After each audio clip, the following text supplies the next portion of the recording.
రాష్ట్రాన్ని ముందుకు నడిపిస్తారని మేము బలంగా నమ్ముతాం. చాలా మంది విమర్శలు చేశారు కదా, అసెంబ్లీ గేటు కూడా తాకను అని చెప్పి. వాళ్ళ కోసం ఏం చెప్తారు? వాళ్ళ గురించి అయితే వాళ్ళు ఖచ్చితంగా ఇప్పుడు ఇంటికి పరిమితం అయిపోయి ఇంకా ఏంటంటే కళ్యాణ్ గారి మీద పొగడ్తలు మీరు చూస్తున్నారు కదా. అంటే ఇంకా రోజా గారు అన్నారు కదా, అసెంబ్లీ గేటు తాకను అని పవన్ కళ్యాణ్. రోజా గారు అయితే మా నియోజకవర్గం పక్కదైన అమలాపురం నుంచి అన్నారు కదండి, ఆవిడని అమలాపురం వస్తే కొడతామని.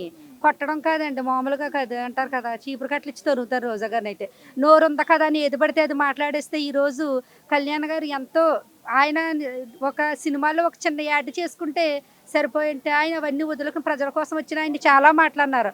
కానీ ఈరోజు అన్నిటికీ కూడా ధీటుగా కళ్యాణ్ గారు నిలబడి తట్టుకుని ఈరోజు ఒక డిప్యూటీ సీఎం హోదాలో ఉండటం మా అందరికీ కూడా చాలా ఆనందంగా ఉంది. ఎలా అనిపిస్తుంది ఇప్పుడు?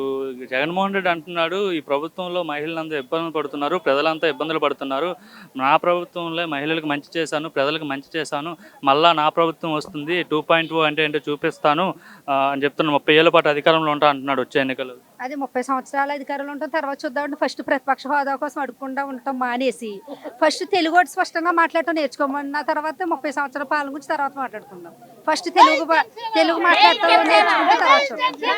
మాట్లాడతారా?